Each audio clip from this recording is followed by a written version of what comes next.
Welcome to the UP Notable Books Club, brought to you by the Upper Peninsula Publisher and Authors Association. Widely praised for meticulous research, fine prose, and the compelling narrative drive of her stories, Mary Doria Russell is the award-winning author of 7 best-selling novels, including the science fiction classics The Sparrow and Children of God. The World War II thriller, A Thread of Grace, and a political romance set in 1921 Cairo, called Dreamers of the Day. With her novels Doc and Epitaph, Russell has redefined 2 towering figures of the American West, the lawman Wyatt Earp and the dental surgeon Doc Holliday. Her latest novel, The Women of the Copper Country, tells the story of the young Union organizer Annie Clements, who was once known as America's Joan of Arc. Mary holds a Ph.D. in biological anthropology from the University of Michigan and taught anatomy at the Case Western Reserve University School of Dentistry. She and Don Russell have been happily married for an unusually high percentage of the years since 1970. They live in Cleveland, Ohio. Exactly. It is my pleasure to introduce to you Mary Doria Russell, who will be talking to us about her book, The Women of the Copper Country. Thank you, Mary, for joining us. I'm happy to be here. I have to tell you that this is my absolute last public appearance. I wish I felt better and could do a better job for you, but I've been sick for about 12 days and I'm nowhere near done with this. It's not COVID, it's just plain ordinary flu, which is a terrible thing. So I'll do my best. I also will send out a link to the video that my husband and I put together for this book. And I'll just send it as a blanket to everyone who Evelyn let know about this event. And that answers the frequently asked questions, like how did you get started on this book? And why did you use the quotes from Romeo and Juliet? Excuse me.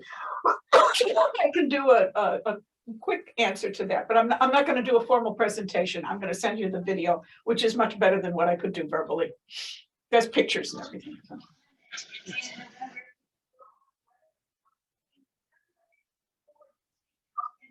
Oh, do you want to just have would you like us to just ask you a few questions?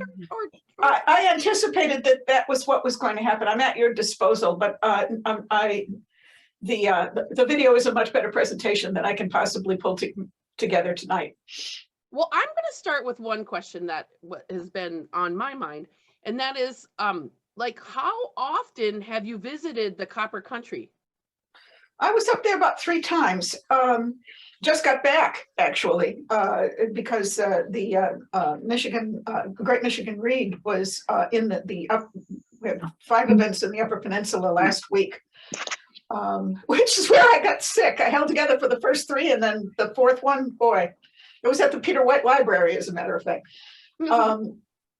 So yeah, I had no personal connection to the UP. My husband, he and his parents used to go up all the time. His father was a rock hound and went searching for agates and tumbled stones and stuff. So he had good memories of the area, but I had never been there. And I had really kind of stumbled into the story of the 1913 strike while I was just really, it was 3 o'clock in the afternoon, and I was waiting for a 4 o'clock baseball game to come on.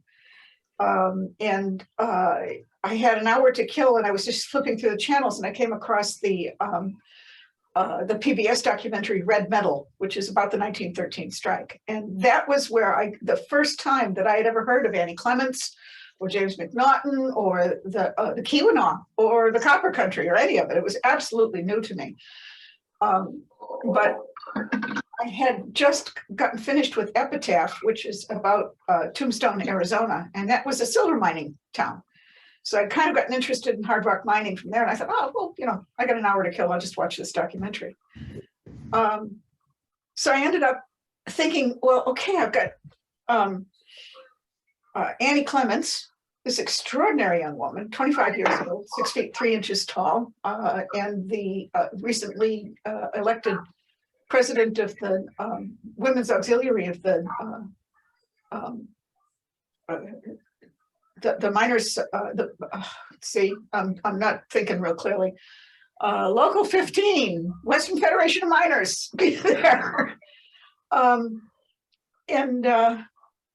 then James McNaughton, who was determined that he was going to kill that union and he would do anything that he had to, whatever was necessary to kill the union. And he put it in terms just that stark. So I had thought, well, you know, I got a heroine, I got a nemesis, I might be able to do something with this. And I went out on Facebook and said, I just watched this documentary. There might be a story here for me to tell. About 15 minutes later, I got an email from a friend, Rivka Tobin, she said, my great grandfather was the last man to die in the mines before the strike. And you know, so I have no connection, but I know somebody whose family is intimately connected with the events of this of that summer.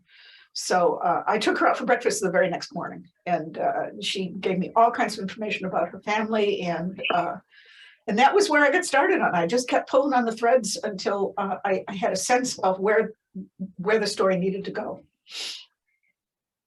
So, oh, I'm sorry, I went into the weeds on that. I went up to the Keweenaw several times to, you know, just to see the area, to get a sense of the geology. There's a great deal of the of Calumet still in existence from over 100 years ago. There's a lot of workmen's cottages. There are the big sandstone buildings are all still there. It's quite a lively town now, and so. Yeah, I was just there last week and was really impressed with how things have changed since I was there 5 or 6 years ago. Well, we've got almost 30 people on the chat. Would anyone else like to ask a question? I know I have a few, but I'm sure somebody else does. Okay, we've got one that's coming on the chat. Actually, they're not saying it out loud. And it says, what knowledge or experience did you have with labor relations and unions before writing the book? That's the first time I've been asked that question. Good on you, thank you. Not a lot. I have I've worked freelance, so I've never been in a kind of job that where organizing and unions were directly associated with what I was doing. I'm certainly politically pro-union. I think that if corporations can have boards of trustees to operate on their behalf or on the behalf of all of the shareholders, I think that labor should have its own elected representation, so that the negotiations take place in a relatively equal manner. That seems just logical to me. But I have never really done anything on my own. Now, what I did do for the book was to get in touch with number of people who had been involved with labor negotiations, who had been involved with organizing, who had been involved with strikes. One of my best early readers, was a guy who was a child during the 1963 steelworkers strike in Gary, Indiana. And he remembered it as a child and what it was like to, you know, to watch the adults negotiating their lives in these very, very difficult conditions, and how they managed, how the women managed in particular. I was able to talk to a number of people whose mothers had been involved with unions where the labor force was largely male, but the women were the ones that were keeping the families going and making it possible for the men to continue to strike and not just say, all right, we give, we're done, and take whatever the corporation was willing to throw to them. Oh, very good answer. And Vanessa, that's a good question. Shelley has her hand up. Shelley. Mary, I really enjoyed this book. In fact, I enjoyed it so much that when we did it for my Ishpeming Library Book Club, I also suggested it to my University of Detroit Book Club. So, you know, it's been read by a lot of people, obviously.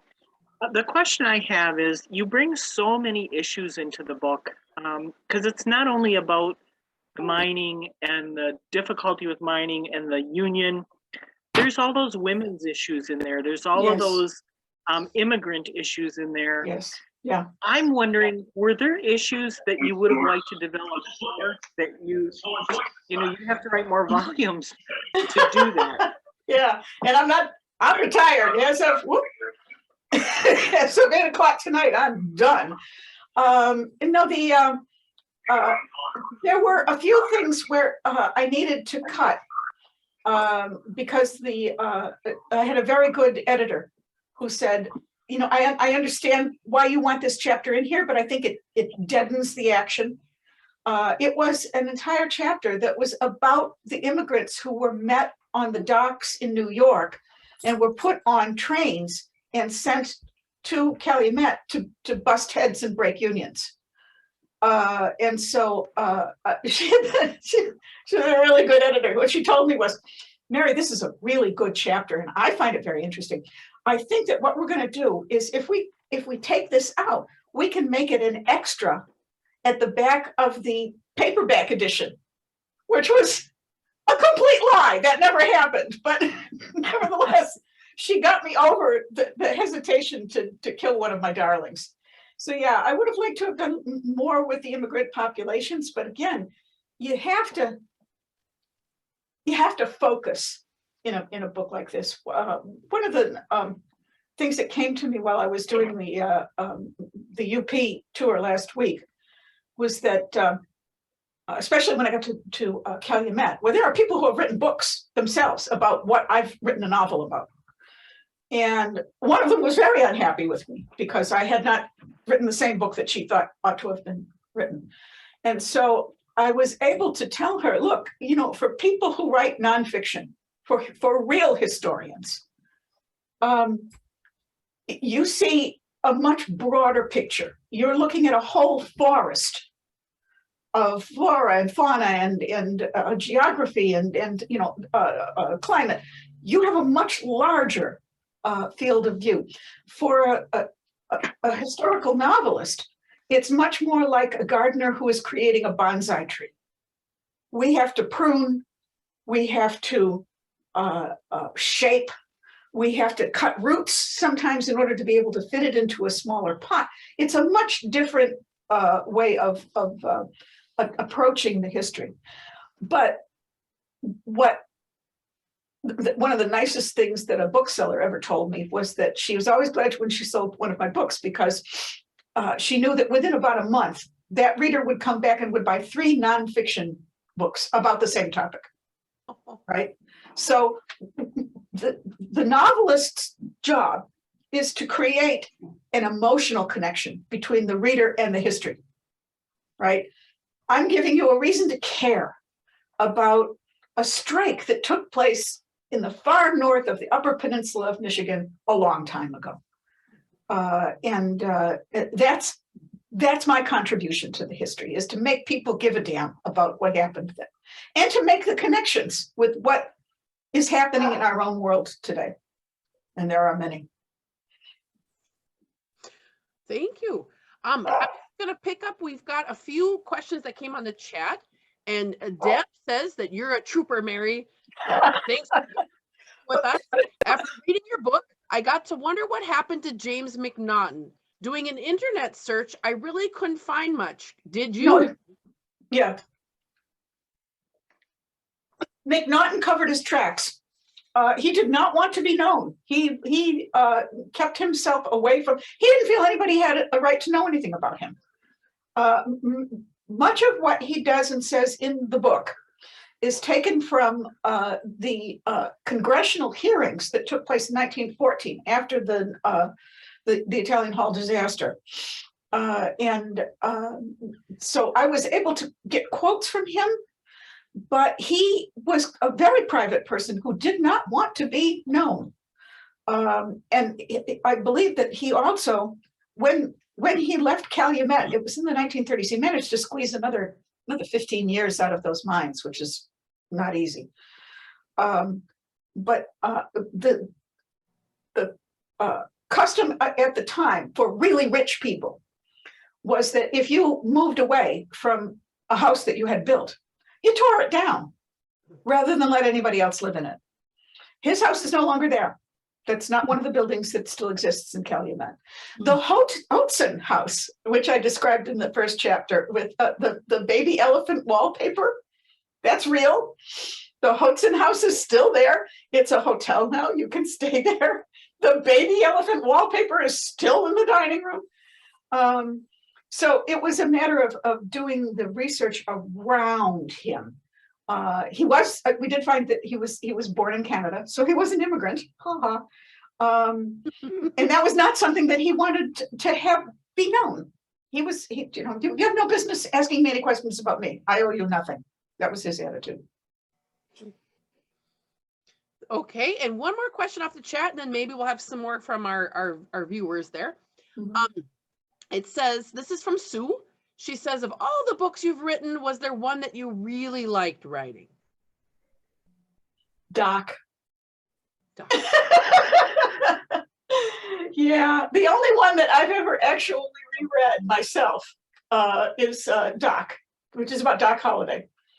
Oh. I'm very maternal about that boy. I have a real emotional connection to him in a way that they come and go. Usually when the books are over, they're over and I never look at them again. But I sometimes miss Doc, and I would like to spend more time with him. So I have occasionally, there's a wonderful reader. Mark Bramhall did the audiobook, and he is superb. So you should definitely get a hold of the audiobook if you can, and just enjoy his performance, because he's quite wonderful. I order on Fridays. Okay. There you go. There you go. Library, for those of you who are listening, so you'll be able to interlibrary loan it or come here and pick it up. Does anybody, before I get back to the chat and what people have written, anyone out there want to just ask a question? Tyler has one. Tyler Tischler, meet Mary. You're both Tyler. Tyler has written many beautiful, wonderful books about the Upper Peninsula. How much do you hate mine? Well, I've written both novels and nonfiction, so I can understand what you're saying and how difficult it is. Yeah. So my question really is partly, have people given you a bad time about anything in the book historically, and specifically about the Italian Hall disaster and the doors on the Italian Hall? I've always heard the problem was that they opened inward, but I think maybe that was a myth. There was a lot of stuff where in the emotion and the devastation of that afternoon, a lot of rumors started. A lot of things went back and forth. There was an inquiry into what had happened, but it was run by bought politicians, and they were given about I think it was 3 hours to take depositions from 80 people. There have been a number of theories about whether they opened in or they opened out. So what I tried to do was finesse it. When I'm up against a piece of history where there's controversy, I try to write such that both sides could read into what I wrote and decide that that's what I meant. There is, for example, the story of the guy who came to the top of the stairs and yelled fire.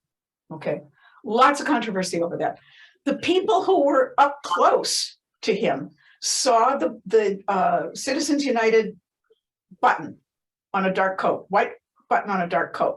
But then in the hearing, they took depositions from people who were much further back in the hall, who weren't in a position to see whether or not he had a button on. And so you had kind of skewing the evidence such that, we have 8 people say they did, but we have 80 people say they didn't, ignoring the fact that those 80 were not in a position to be able to see.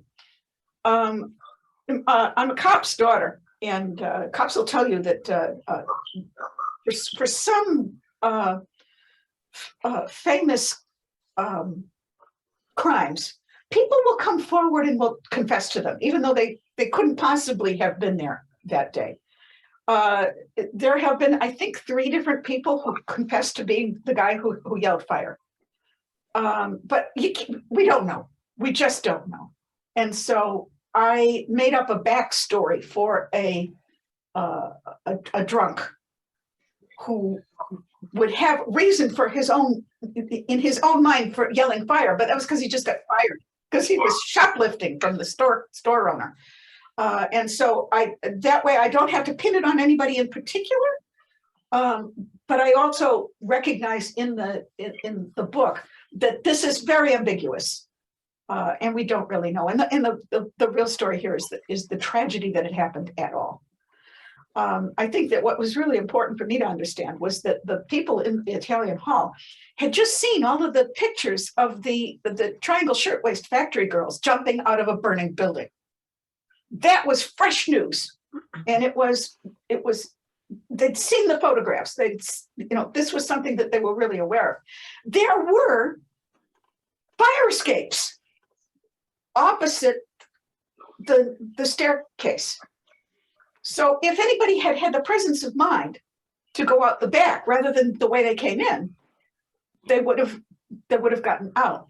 The problem was that this was a children's party, and you had a bunch of little kids. We're talking, 3, 4, 5, 7 years old. They had come up the stairs, and when somebody starts yelling fire, everybody goes back the way they came. Those kids aren't in a position to remember that there was a fire escape out the other side. And of course, the adults would be lunging for them, and you had this cascade of bodies that just filled up the whole stairwell. So that was the kind of thing that just, it particularly makes the mass death of kids even more tragic. I have a question. This is Sharon. I know you can't see me, but can you hear me? Yes, I can. Thank you. Okay. I was intrigued when you started with the quote from the scriptures and then you continued with Shakespeare. Always Shakespeare. No, everything is Shakespeare. Well, no, there was that one. The workman is worthy of his wage. Yes. Yeah. Yes. Yeah. Yes. And I've watched videos on you where you explained why you used Romeo and Juliet, and I understand that. But I was curious why you started with the quote from Matthew, and then didn't continue with that, but with Shakespeare's quotes. Just because I thought the initial quote gave it a sort of, this is an issue that we've been dealing with for over 2,000 years. What do you owe the people who work for you? And the answer is a decent wage. Right. And how, another question I had, real quick one, was how McNaughton differed from the robber barons. He didn't own anything. He was salaried. I don't believe that he was a shareholder. He worked for the shareholders. So, and he was also a time and motion efficiency expert. And that's, one of the things that just really frustrated me was I really wanted to like him. I'm a big time and motion efficiency fan. I read Cheaper by the Dozen when I was like 12 years old. My kitchen is still set up the way that I described, with point of first use and a series of workstations. I still, to me, that's the best way to cook. And I'm constantly upgrading the efficiency of my work organization. So I wanted to believe that maybe he had gotten his terrible reputation because a lot of the turn of the century efficiency experts were very, they would measure how wide the shovel should be for moving ore from the rock face to the wagon that would carry it out. And they would decide how many degrees of turn were the most efficient for digging out a shovel and throwing it into the tram. And that could be really annoying to the people who worked underground, because it's like, I've been a miner for 15 years and you're going to tell me what kind of shovel to use. So I thought that maybe I could set something up where he meant well. He didn't, as far as I can tell. He meant to get as much ore out of the underground mines in the Keweenaw as he could before the open pit copper mines of Arizona and the American West shut him down. And that's what he did. Thank you. Mary, since now you're telling us the truth, somebody on the chat wanted to know, kind of getting back to our earlier point, do you, after having, you know, researched and written this book, wrote this book, I don't know, at the end of the day, do you have any suspicions on who that person was, the drug distributor? No, I really don't. There was no information for me to go on. Okay. And again, this is one of the differences between writing a novel and being someone who wants to dig into the history itself. I was not willing to go, spend a year and a half digging through court documents in order to do something where, it's 7 pages in a novel that runs 140,000 words. And so you have to kind of cut your losses and decide, this really doesn't change the story that I'm trying to tell. Now, if somebody else wants to go digging at it, that, God bless, but not my job. Okay. And a couple people wanted to also say how much they like the book, Doc, and how it's highly recommended. Thank you. That's my boy. Before I get to a few more comments here, does anyone out there live want to ask anything to Mary? Yes, I do. Okay, Julie. I read Jerry Stanley's book entitled Big Annie of Calumet, A History of the Industrial Revolution. And I used it with middle school students, and they found it fascinating. And also, when I was in the copper country, I found copies of photographs of the coffins laid out, of the various things from the Italian Hall fire. And I was curious. I never did find out if those were done by the actual photographer who was there.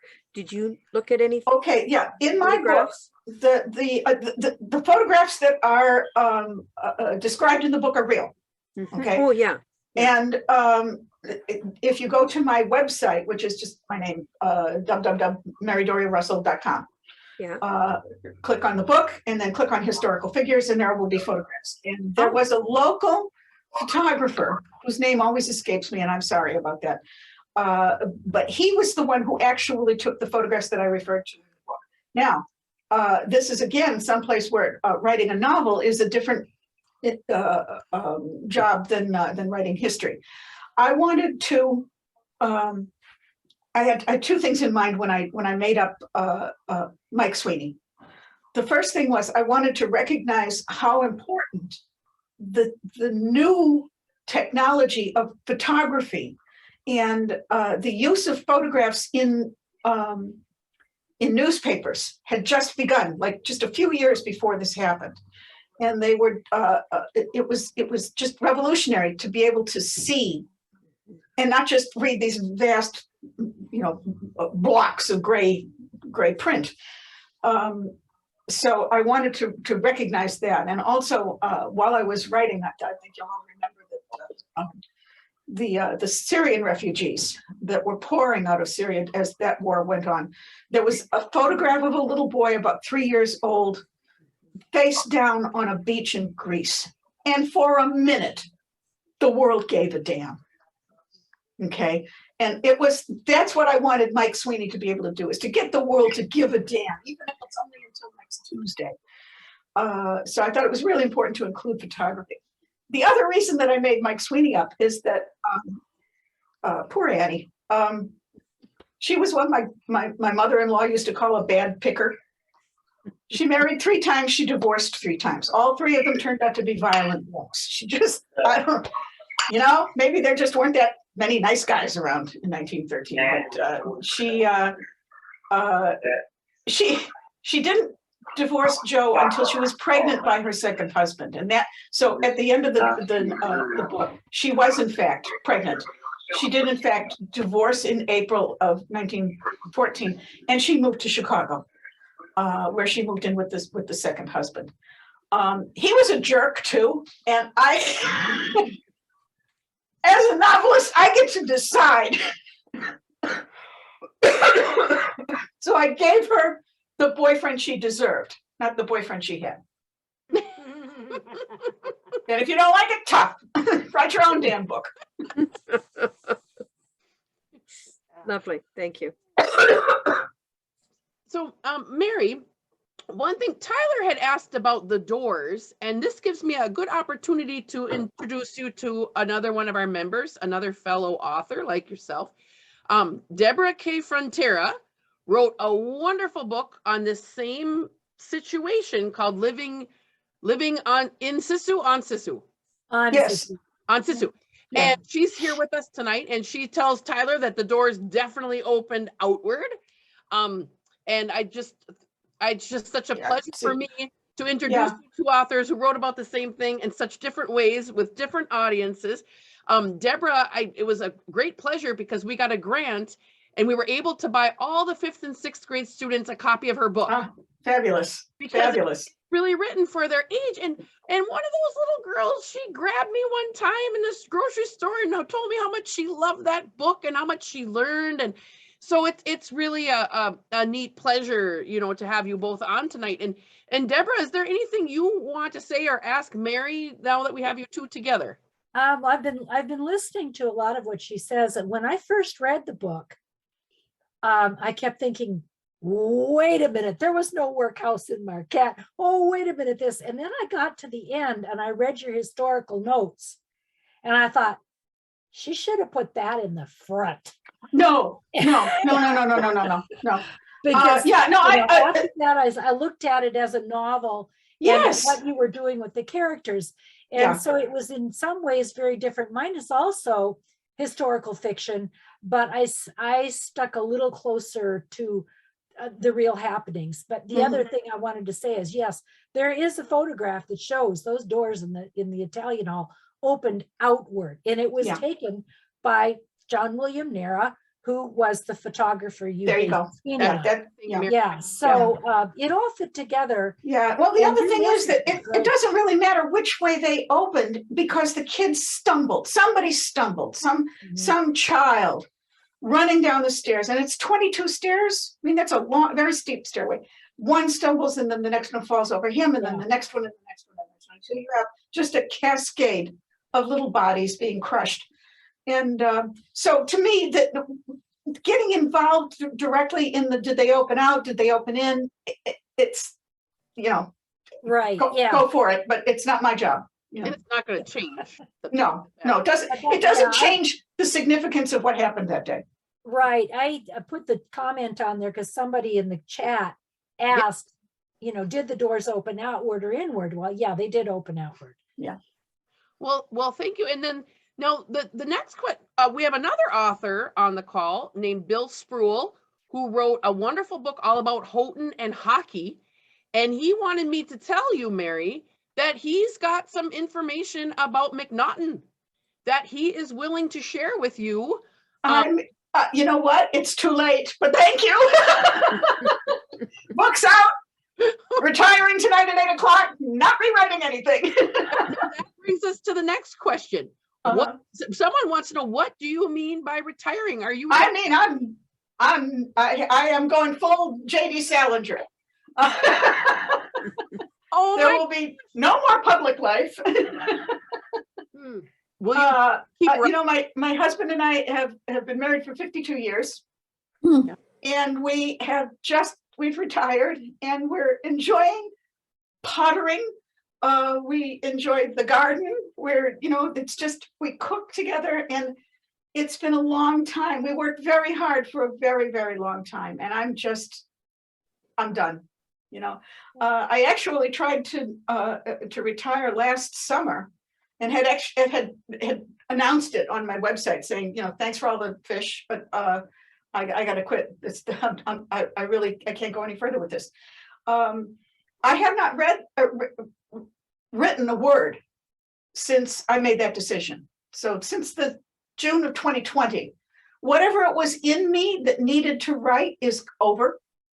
This isn't the first time I've made a real sharp turn in my careers. I was an anthropologist for a long time too.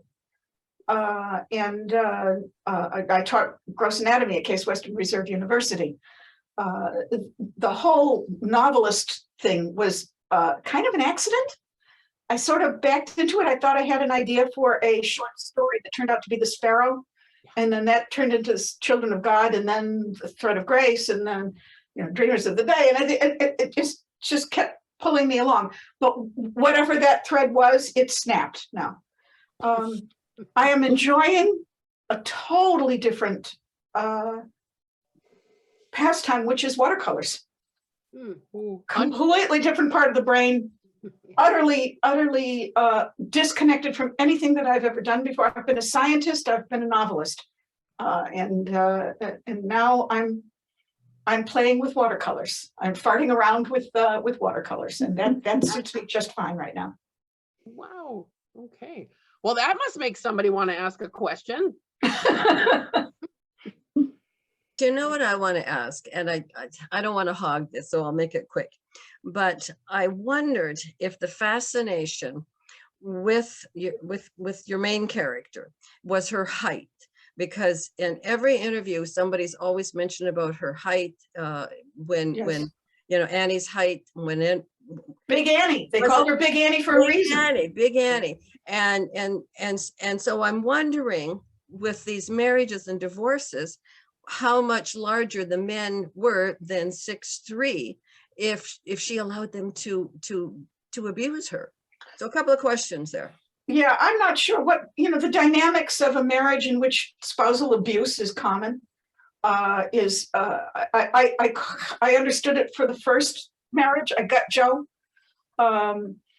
He was bigger than she was, and I think there was also the sense at the time that wife beating was to be expected, and that she would blame herself for having made him angry, because that still happens.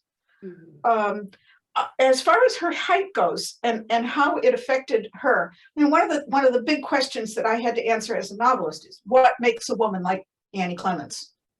Where does this 25-year-old girl, north of beyond, step out in front of daily parades of miners on strike? Where does that come from? And so it occurs, I happen to know two people who were 6'3" in 7th grade. So these are kids that are 12 years old, and they're already much bigger than anybody, much bigger than their teachers, much bigger than most of the adults in their life. And they told me that when you're that size early, people begin to react to you and to interact with you as though you were already an adult. Both of them looked like grown people, and they were not. They were 12. Mm-hmm. And so I think that Annie, because she was so much larger than the other kids in the class, remember, a lot of them are pretty poorly fed immigrant kids from genetic backgrounds that weren't going to get that big to begin with. I think that she was called upon by the teachers to help, to pass out books or slates or whatever it was, to clean up the blackboards and stuff. I think she was given responsibility very early on.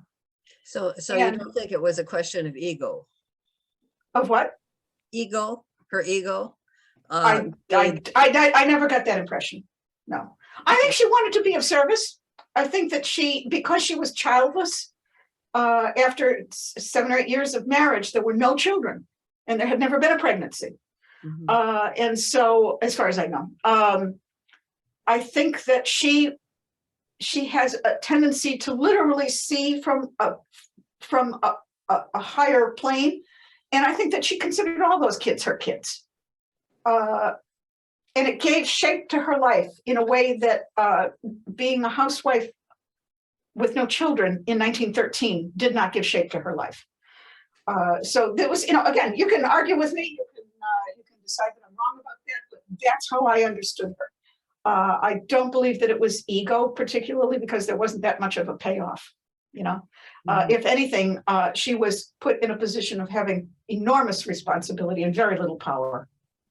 So that's always a difficult situation. Month-wise, how long was she active with the strike?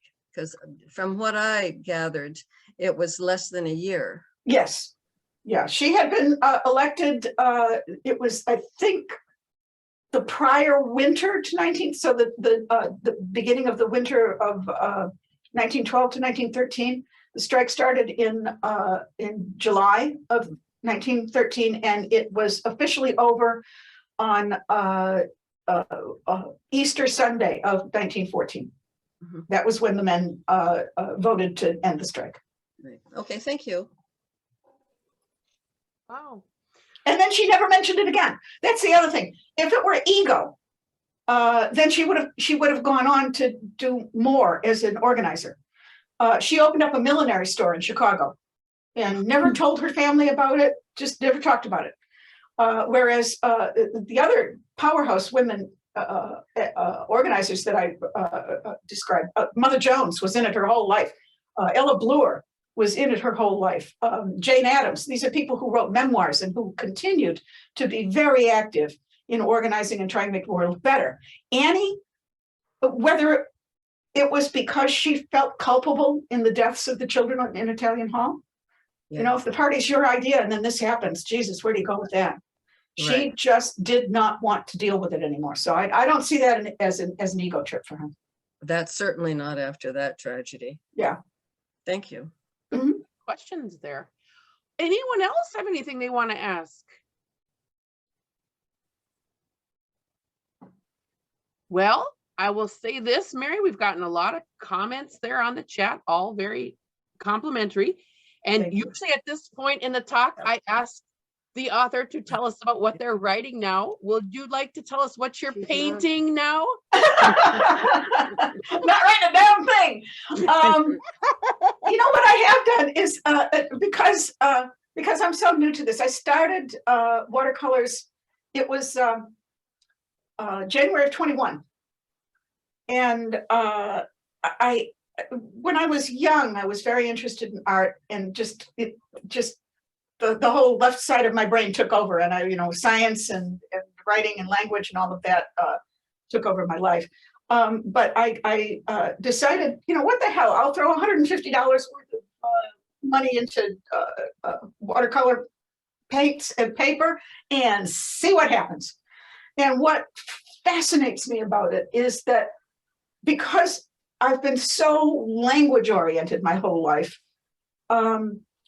when I paint, when the brush hits the paper, it's magic. Things happen that you didn't do. The way the pigment sucks up the water and spreads itself over the paper is just fascinating to me.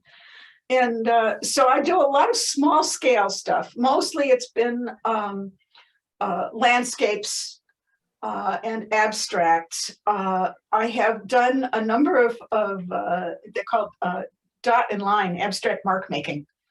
That's right up my alley, boy. You don't have to have any drafting talent.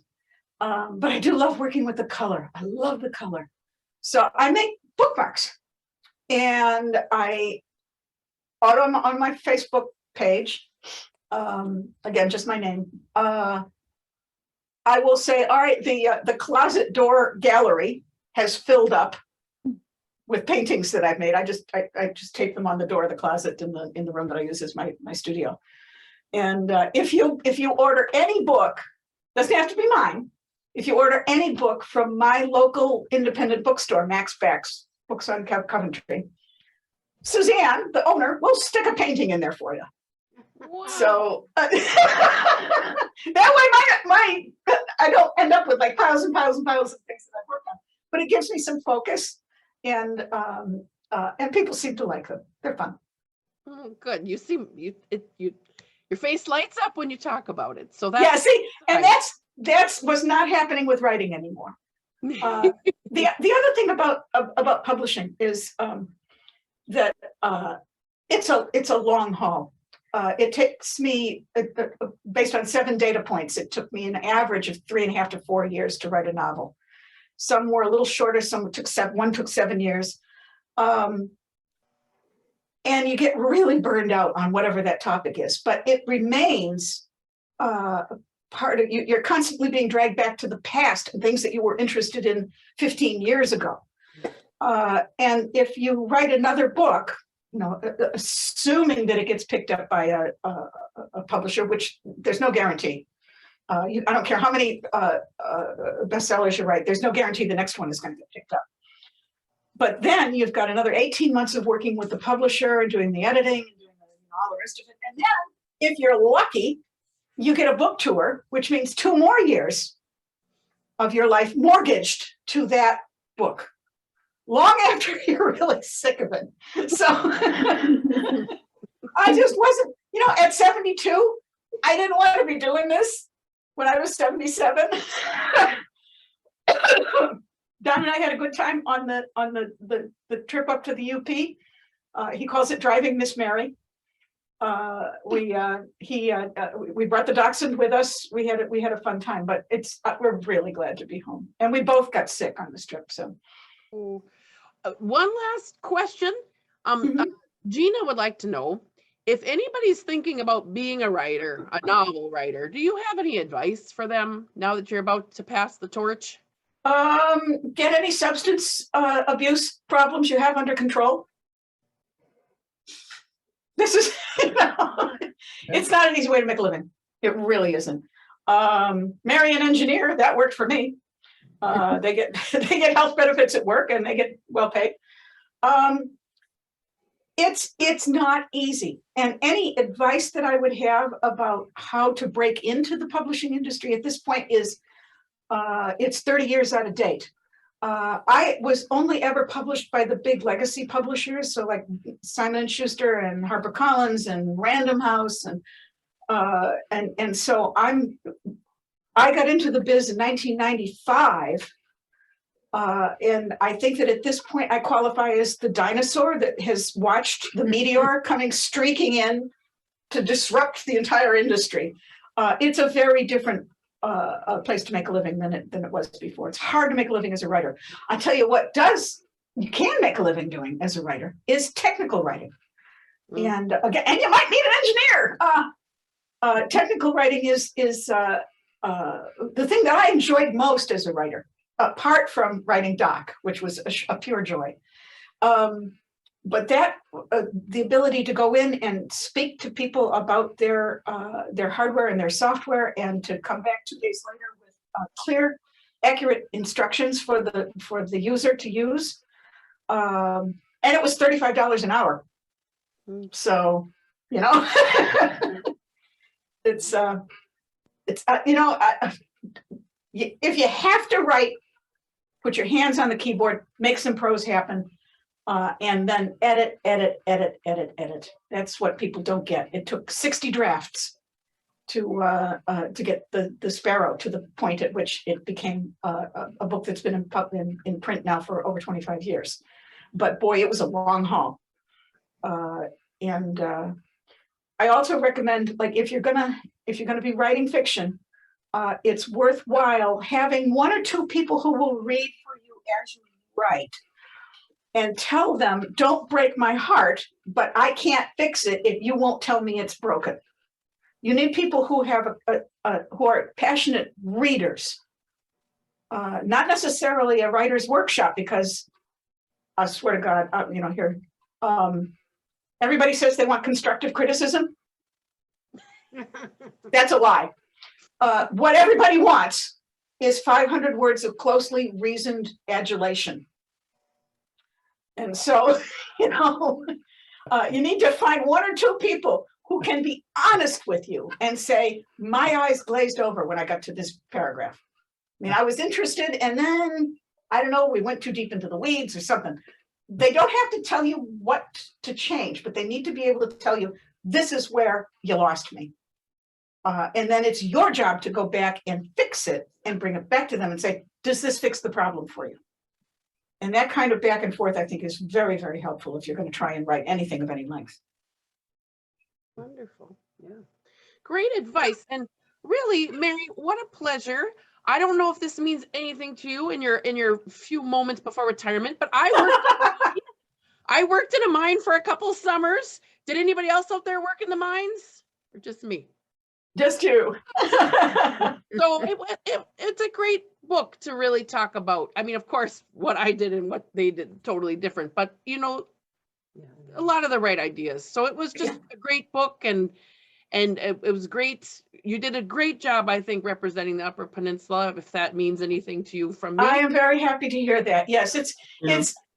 you always, there are many writers who tell their own story, right? They tell their family story. They tell their personal story. I never did that. I always, maybe it's because my background in anthropology, where my job was to express for others what was difficult for people to understand. So I was always writing somebody else's life, somebody else's history. It means a great deal that the Women of the Copper Country was so enthusiastically received in the very places where the story took place. Yeah, wonderful. It was just wonderful and nice Thank talking to you tonight. And it's so, I wish we had a cake or something. It's so retire here. So let's give her a hand as she leaves the writing world. Thank you. Thank you so much. Now I'm gonna go slug down a jigger full of NyQuil. Okay.